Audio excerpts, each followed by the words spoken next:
2,000 years ago, a Jewish queen changed the history of the world. That queen, Shalom-Zion, has been nearly forgotten. But I want to change that, for without Shalom-Zion, the religions of Judaism, Christianity, and Islam would be inconceivably different. I'm Judy Petzonk. For the past 7 years, I've been researching and writing a historical novel, Queen of the Jews. It was published in March 2012. When I was a grade school kid, I loved to read historical fiction. I longed for stories about strong, adventurous girls, and I couldn't find them. I first learned of Queen Shalom-Zion while vacationing in Israel. A Jewish queen who was not named Esther? I had found my heroine. I had to find out more about her. In the 1st century BCE, Judea was deeply divided between rich priests and landholders and the common people. The Maccabee brothers had fought for religious freedom. 2 generations later, their grandsons, who had become priest kings of Judea, had become corrupt. The common people turned to new religious leaders, the rabbis or teachers. Their growing authority was a threat to the priestly government. The most prominent follower of the rabbis was Queen Shalom-Zion.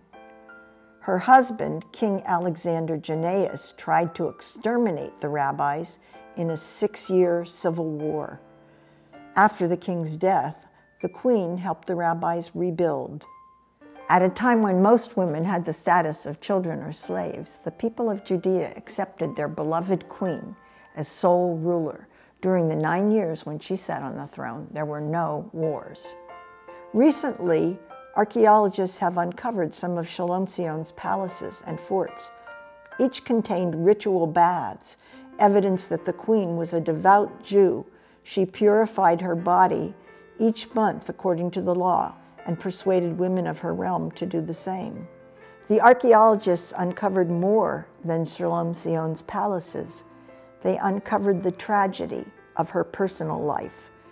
Deep in the desert at Jericho, the queen built not 1 palace, but 2, exactly alike, each with its own gardens and swimming pools. With these gifts, she hoped to quiet the quarreling between her sons. In this, she failed. 4 years after her death, as her sons fought over the throne, Rome invaded. It took 2,000 years before the children of Israel again lived as an independent nation in their ancient land. But thanks to the support the rabbis got from Shalom-Zion, the Jewish people lived on and carried the Jewish religion with them to all the lands where they were scattered.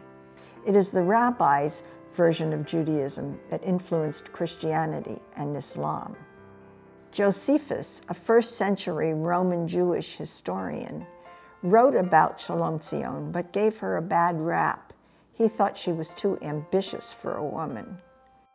I wanted to uncover the rest of her character, the qualities that enabled her to lead armies but earn the name Queen of Peace, to expand the rights of divorced women but stay married for 27 years to a cruel tyrant. I wanted to tell Shalom-Zion's story as she might have understood it. Shalom-Zion's story is called Queen of the Jews. You can buy it today. Search for Judy Petzonk on Amazon.com. Share the story with your book group. Write a review on Amazon.com. And join the conversation on my blog at judypetzonk.com.